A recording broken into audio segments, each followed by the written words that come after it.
On June 26, at the high-speed railway station in Quzhou, Zhejiang, the ceiling began leaking and unexpectedly collapsed. Water rushed down with a loud crash, startling passengers waiting for their train. Witnesses noted that it was not raining outside at the time.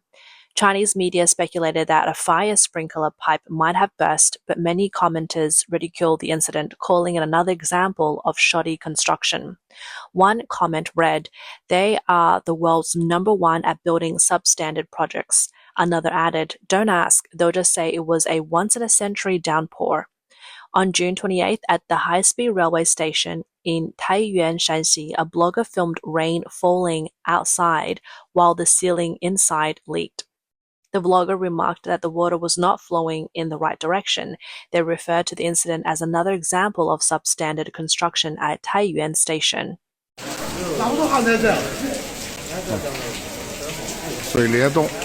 Water curtain cave.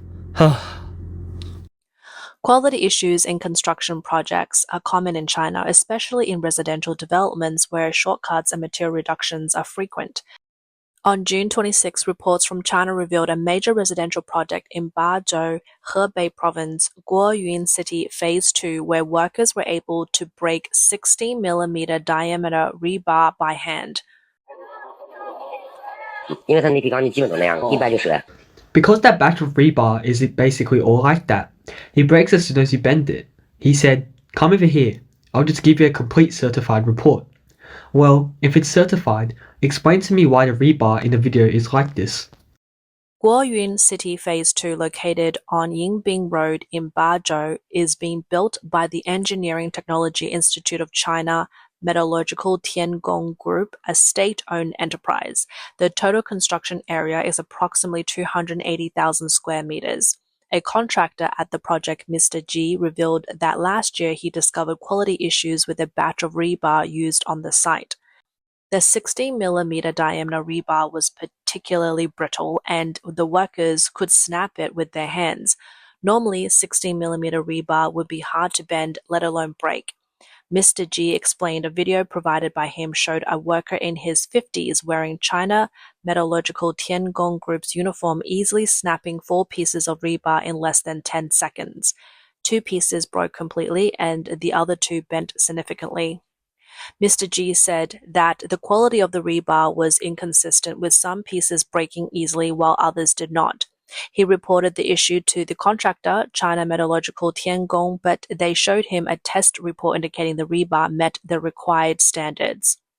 Mr. G also reported the matter of the Baizhou Housing and Urban Rural Development Bureau, where the Quality Supervision Station initially responded by saying the rebar passed inspection. However, after Mr. G made multiple reports, they conducted an on-site inspection only to confirm that the rebar was still certified. Mr. G stated, "This site uses thousands of tons of rebar. I am unsure if they tested the batch I reported." In response, the Bazhou Housing and Urban Rural Development Bureau stated that the rebar had been sampled and tested twice, showing it met the design and specification requirements. The Bureau also mentioned that Mr. G had been removed from the project due to a slow progress and poor construction quality. They suggested that his dispute with the main contractor led him to film the substandard rebar video. People remarked in the comment section, "Honest workers versus the ones taking bribes in uniforms." So what's up with the rebar in the video? Going by how things usually go, the first ones to get caught will definitely be the workers who broke the rebar and the contractor. In construction, rebar quality is critical. However, unscrupulous contractors in China are often found cutting corners on rebar. One homeowner reported discovering rebar in the walls that was as soft as noodles. Look at this rebar. You just need to bend it with your hand and it will break. This one can't be bent, but this one breaks with just a little pressure. There's no strength in it at all. This one's barely okay. During demolition, workers found rebar in the walls that could be bent with ease, lacking any strength. See, my neighbor was demolishing a wall and the wall collapsed, shaking my house. Luckily, no one was inside. When I looked at my rebar, I could tell it had been poorly made. It looks like rebar, but is this really rebar? It looks hard, but it's actually as soft as cotton. This is just heartless. Another video shows workers on a construction site breaking rebar with no effort. 刚拿到一批钢筋，然而在加工时 I just got a batch of rebar, but when I started processing it, something completely unexpected happened. Every piece of rebar breaks when you bend it. Not a single one stays intact. This is the first time I've seen this, and it's really puzzling. I'm worried that this rebar might be unusable. Is it too hard? But if that's the case, is the quality of this rebar good or bad? A common issue in residential development is cracking walls. 我们楼下这个屋檐儿 What do they mean by making money at the cost of lives? Look at the eaves downstairs. So many stones have fallen off. We're on the 21st floor. Look at this. If one of those stones falls onto someone on the street, isn't that a big deal? A huge deal. The building next door has also cracked severely. How do we solve this? The problem is, the property management told me this building was only delivered a year ago, and it's already out of warranty. A vlogger shared a fan story about his house, which was labeled as unsafe. He said he had no place to file a complaint. He was supposed to receive his house last year, but the developer claimed in an advertisement that the property had met the conditions for delivery. The homeowners were tricked into signing the acceptance. After receiving the house, they discovered it hadn't passed final inspection and many things inside were broken or substandard. He went to the relevant authorities, but it was ignored. Eventually, he reached out to the provincial level and was even detained for 17 days. The vlogger remarked, "We spent hundreds of thousands, even millions on these properties, and they can't even guarantee the most basic quality. Why should we keep buying them?" A homeowner from Fuyang, Anhui shared, 这是我的小区，浮梁县咸湖盛世小区。 This is my neighborhood. It's a new building, less than 5 years old, and now the walls are about to fall off. There are safety issues, and I want to activate the repair fund. Some people disagreed and ran off. Is anyone even taking care of this? A homeowner in Rongdong, Shong'anyu area, Hebei, shared in a video the various issues with his properties. 这水比外头都要多。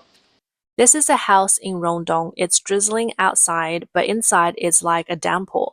The water is even more than what's outside, soaking all the furniture. Slippers are flying everywhere. Another car repair shop owner also complained in a video about the poor quality of his house. 有没有看见过切房的？ Have you ever seen water coming down from a pipe on the wall? Today, I'll show you. Look at this water. This is Rongdong Hongwei Garden. There's a leak at the Lingyi Station Songyin car shop. Several leaders have come to check, but they all left. They can't even fix the cars. What are we supposed to do? I have no choice but to post it on Douyin. Honestly, this is out of control. If the authorities tell me to delete it later, I'll delete it. Shong'anyu area is a major project personally pushed by Chinese General Secretary Xi Jinping. Many residents who were displaced were relocated to newly built housing, but they didn't expect the poor quality of the buildings.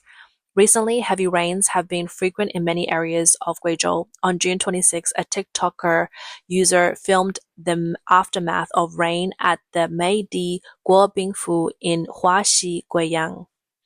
The TikToker said, "Look at this substandard construction. The elevator breaks down every time it rains. We have to walk up the stairs like we're in a cave. It's unbelievable."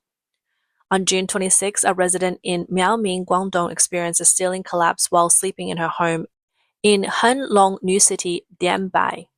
She said, "I have to wear a helmet at home now. I'm too scared to even go back." 看一下，把你 Look, this is what fell in the middle of the night. Back in April, many parts of China were hit by extreme winds. On April 14th, the rooftop parapet wall of Phase 1 at Poly Tianhui Residential Complex in Nanchang, Jiangxi collapsed in the wind. Large bricks were blown onto the streets, crushing several parked cars below. No one was injured. After the incident, residents questioned whether the collapse was due to shoddy construction and inferior materials. The developer blamed a design flaw. Residents rejected that explanation. When individuals build their own homes, a poorly laid foundation can cause worse problems. 完了，房子刚建就倒了。 It's over, it's over. The house just got built and it collapsed. Go check it out. Oh my god. The foundation has to be solid. The neighbor's house didn't have a solid foundation, and look, now it's collapsed. The damage is huge. What are we going to do? On June 25th, a TikToker captured serious quality defects in the large architectural columns at a construction site, calling the work frighteningly substandard. Beyond housing projects, Even high-profile public work face maintenance challenges. Imported materials may be the top quality, but local upkeep often falls short. On June 26, an online user claimed in a video, the glass at Shanghai's Oriental Pearl TV tower is cracking from the heat. I was just standing right here and then the glass exploded. The sound of that explosion scared me to death. The footage shows fine cracks spreading across a transparent floor panel like a spider web, while adjacent panels appear intact. The Oriental Pearl radio and TV tower is located along the Huangpu River in Shanghai's Pudong New area. Its 559-meter-high, fully transparent skywalk is the world's only 360-degree glass observation corridor. On the afternoon of June 26, a staff member from the tower responded saying, "We've handled it immediately, it's now safe." However, no further details were provided. The observation platform's glass is made from high-strength, multi-layer laminated tempered glass. The cracking of the glass has raised concerns about its routine maintenance. The TikToker noted that despite the official statement of an emergency repair, the incident merits deeper discussions.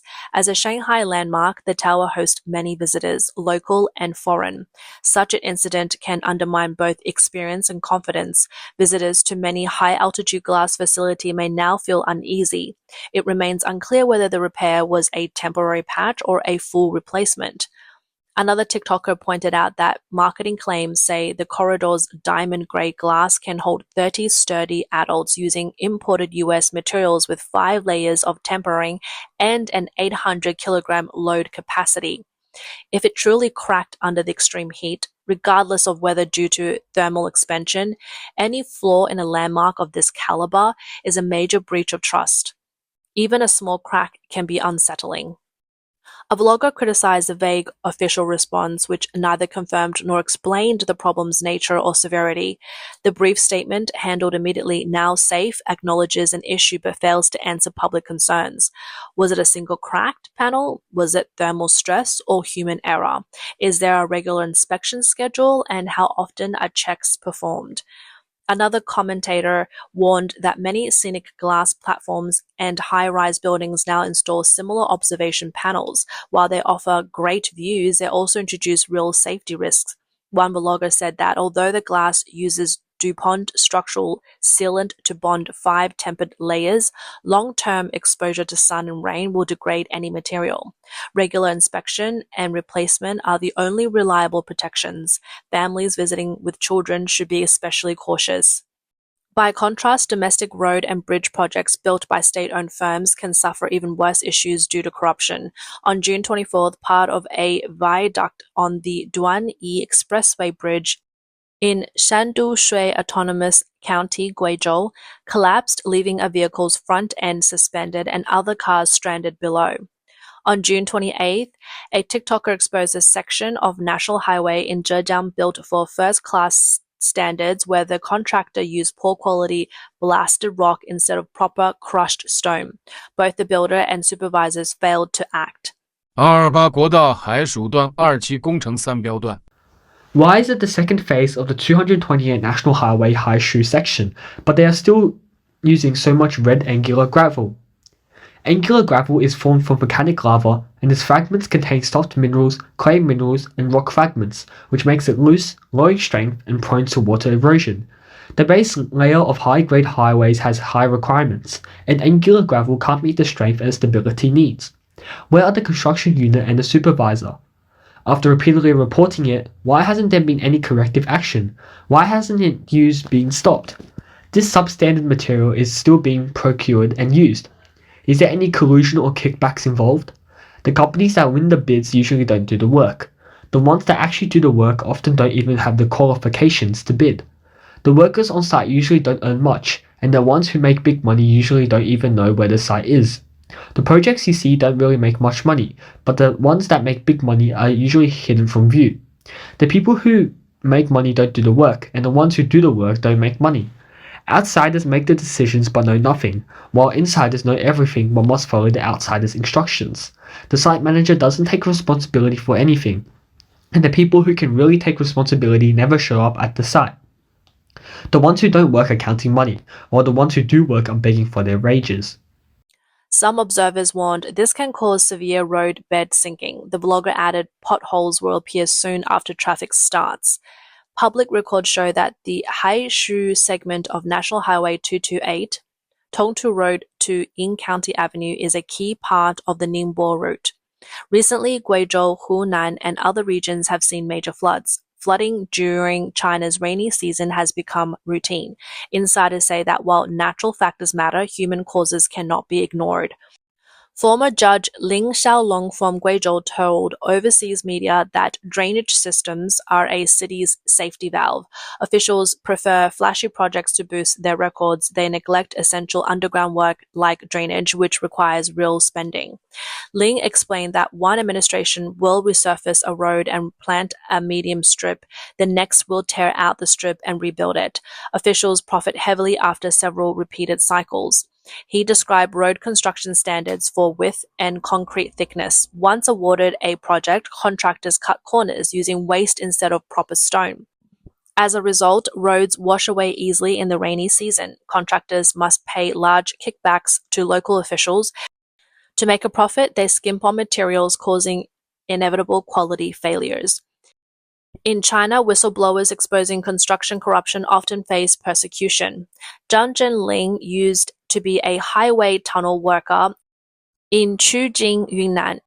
He witnessed severe skimping and illegal design changes.